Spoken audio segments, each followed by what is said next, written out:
Je perds tout le temps mes clés, ma carte de bus. J'ai refait au moins 7 fois ma carte de bus. Je suis vraiment très tête en l'air. C'est un vilain défaut que je ne sais pas. Je sais pas d'où j'ai pris ce défaut. En tout cas, ma mère a fait que de me crier dessus par rapport à ça. Put your hands in the air, make that money. That's for sure. I said. Hello tout le monde, on se retrouve aujourd'hui sur ma chaîne YouTube pour une toute nouvelle vidéo. Je suis arrivée sur YouTube, hop et tout, je vous ai balancé 2 story time, sans me présenter, sans rien, sans dire qui j'étais, ce que je faisais dans la vie. Donc là, aujourd'hui, pas de secret pour vous, je vais me présenter. Je vais essayer de faire en sorte que cette vidéo ne dure pas très longtemps, histoire de que vous vous ennuyez pas trop. Je m'appelle Rachida. J'ai 21 ans, je viens de Tours, d'origine centrafricaine. Franchement, ça j'en ai marre parce que beaucoup de personnes ne connaissent pas mon pays. La Centrafrique est un pays, tu vois ce que je veux dire? C'est un pays. Le nom du pays, il s'appelle la Centrafrique. Parce que moi, on aime bien me demander d'où je viens et quand je réponds, quand je dis que je viens de la Centrafrique, on va me dire mais où de la Centrafrique? Je dis ben, je viens de la Centrafrique. Oui, mais où de la Centrafrique? Tu viens du Congo, du Mali? Je dis je viens de la Centrafrique, putain du pays. Tapez sur Wikipédia ou Google, vous allez voir la République centrafricaine, c'est mon pays, la Centrafrique quoi. Donc c'est un pays, maintenant que les choses soient claires. Et faites partager cette vidéo parce que beaucoup de gens ne connaissent pas la Centrafrique et ça m'énerve. Ok, je suis en BTS NDRC, ce qui signifie négociation, digitalisation de la relation client. C'est à peu près ça, tu vois. En gros, c'est pour être commercial plus tard. Donc, je suis aussi salariée. Je travaille au Burger King. Donc, voilà, j'ai commencé quand j'étais à Orléans pour mon BTS notariat qui a fortement floppé. Je n'ai pas du tout aimé. Si vous êtes de nature à aimer les gens, je déconseille fortement le BTS notariat car tu es enfermé dans un bureau pendant des heures, des jours et des semaines. Tu ne vois que ton ordinateur et tu ne communiques qu'avec ton ordinateur. Pour continuer cette vidéo, je vais vous dire 2 défauts et 2 qualités. On va commencer par les défauts, comme ça les qualités, elles passent un peu mieux. 2 défauts, je suis quelqu'un de très tête en l'air. Oui, je suis très tête en l'air depuis ma plus tendre enfance. Donc, je vais vous donner des exemples bêtes. Alors, j'ai perdu 3 fois mon portefeuille. J'ai perdu au moins 7 fois ma carte de bus. J'ai dû la refaire. J'ai dû repayer chaque fois pour refaire ma carte de bus.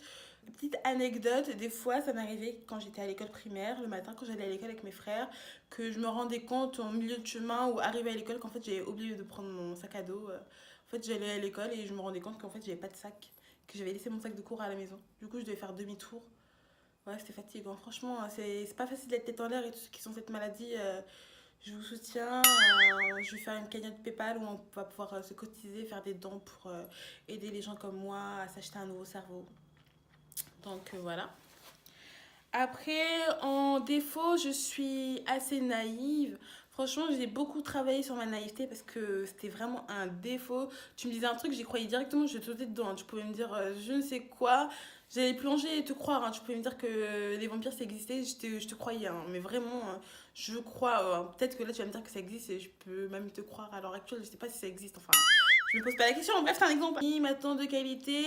On dit souvent que je suis souriante, je suis très souriante, paraît-il. Et qualité que je m'attribue moi-même, je trouve que je suis très indépendante. C'est une belle qualité chez moi, c'est ma qualité préférée parce que oui, je me débrouille toute seule, besoin de personne pour financièrement déjà je me débrouille toute seule. Si je vois que je suis en galère d'argent et que j'ai des problèmes financiers, je vais augmenter mon contrat de travail, je vais faire des heures supplémentaires. J'ai grandi autour que de garçons, j'avais que des frères, que des cousins. Donc, c'est-à-dire que pendant les vacances, j'étais la seule fille parmi tant un nombre incalculable de garçons. C'était dur, hein. Genre, on se tapait comme des bonhommes. Quand il y avait une embrouille, on se battait, mais comme des fous. Et toujours le plus grand, il tapait le plus petit pleurait. Donc, moi, mon frère, il me faisait mal, je pleurais. Et moi, je frappais mes petits frères et mes frères, ils pleuraient.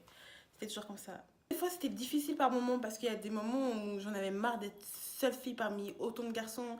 Genre, je pensais qu'à me donner la mort. Des fois, effectivement, il y avait un pont.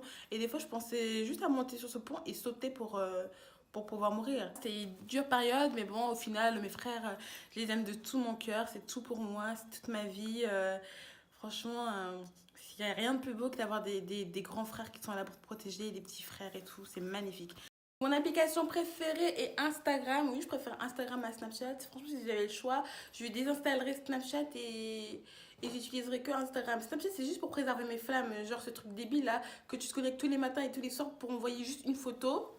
c'est super fatigant, même tu t'arrêtes jamais parce que tu regardes des stories sur stories sur stories et t'en finis plus, tu vois, tu loupes tes études à cause de ce truc bête. Mais Instagram, tu vois, c'est quelque chose de bien. Instagram, c'est intense, t'es là, tu regardes des vidéos, drôles qui te font rire, qui te font pleurer de rire, tu rigoles, t'as mal au ventre, tu continues à rire, ou tu regardes des tutos importants, intéressants, genre comment faire ce make-up que j'ai en ce moment, tu vois. Bon, j'ai pas regardé des tutos pour faire ce make-up, j'ai improvisé, mais tu vois, c'est un make-up que tu vois souvent sur Instagram. Donc franchement, Instagram, c'est vraiment c'est bail. En fait, Instagram, c'est comme un livre pour apprendre à être cool, hein, on va dire. Être cool, être soigné, propre sur toi et enfin, être à jour, connaître l'actualité, tu vois, c'est bien Instagram, c'est bien, je valide. Alors moi, il faut savoir que j'ai pas du tout de passion, j'ai pas de hobby particulièrement, non. J'aime pas faire grand chose, non, ça m'intéresse pas les hobbies, non, le sport, ok, c'est intéressant, c'est bien quoi. Les séries, bon, les séries c'est des séries quoi, j'ai pas de hobby pour des séries, mais j'en regarde hein, bien sûr, je suis comme vous, je suis pareil que vous, tu vois. Après, franchement, ma vraie passion, on va dire, si j'ai vraiment une passion à choisir, ça va être ma famille et mes amis. Dès que j'ai du temps libre, c'est la seule chose que je fais, c'est je saute chez ma mère ou je vais voir une copine. Enfin, mes copines, c'est comme mes sœurs, tu vois. C'est vraiment, j'ai dépassé le stade de copinage. Vraiment, je vous parle de mes sœurs, copines. Donc, après, bon, je vais vous dire quelque chose. Donc moi, je vais vous dire un truc pour apprendre juste plus à me connaître. Il faut savoir que j'aime pas du tout les animaux. En fait, c'est pas que j'aime pas les animaux, c'est que j'en ai peur. Ils me font peur. J'en ai extrêmement peur. Et en fait, je trouve ça bizarre. Parce qu'ils ont rien de... Je sais pas, ils ont rien comme nous. Ils sont bizarres et... Je sais pas, une girafe, franchement j'aurais peur de voir une girafe un jour dans ma vraie vie ou un cheval. Je ne peux pas m'approcher d'un cheval, hein, ça fait trop peur. Ils ont des yeux comme ça, qu'ils ont la taille de ma tête, ils ont des grandes pattes, ils peuvent te mettre un coup. Bref, moi en fait j'ai peur. Pour moi c'est le danger les animaux, les chats. Ah non, les chats. Hein. Franchement j'ai essayé d'avoir un chaton. J'ai vraiment essayé. C'était trop compliqué, c'était dur à gérer. Au début il était mignon, c'était un chaton, j'ai gardé 4 jours. C'est le chaton de ma copine Sarah. Elle me l'a passé pour que je puisse le garder parce qu'elle pouvait plus le garder. Et bref, il s'appelait Oslo, il était trop mignon, il était vraiment trop mignon. Il était tout sage au début, mais après il a commencé à prendre la confiance. En 2 jours, il a commencé à prendre la confiance. Et quand je dormais dans ma chambre, parce que moi je vis dans un duplex, et bah, il montait les escaliers, il sautait sur le lit, il commençait à me faire tapotage sur le visage comme ça. Il faisait des tapotages et tout, avec ses pattes et tout. Je croyais qu'il me griffait, je sais pas ce qu'il faisait, j'ai commencé à avoir peur. Je dis, comment ça, moi je dors, toi t'es pas fatigué, tu dors pas, tu fais des trucs comme ça la nuit. C'était pas possible, j'avais vraiment trop peur, donc je lui ai dit, c'est bon, c'est fini, je peux pas les garder. J'ai une copine qui est folle dingue des chats, je lui ai dit, tiens, prends-le s'il te plaît, prends-le. Elle m'a dit oui, elle était trop contente. Bon, chacun a trouvé son bonheur. Moi, j'étais contente, je me suis débarrassée de lui. Il était mignon, j'ai essayé, mais c'est trop dur, j'y arrive pas. Depuis que je suis petite, j'aime pas les animaux. Mais en tout cas, ce fut un plaisir pour moi d'avoir filmé, d'avoir tourné cette vidéo. À très bientôt, oui, j'ai hâte. Dites-moi ce que vous avez pensé de ma vidéo. Partagez, likez ma vidéo, commentez, ça fait plaisir de lire les commentaires. Vous m'envoyez beaucoup de force. Très bientôt pour une nouvelle vidéo.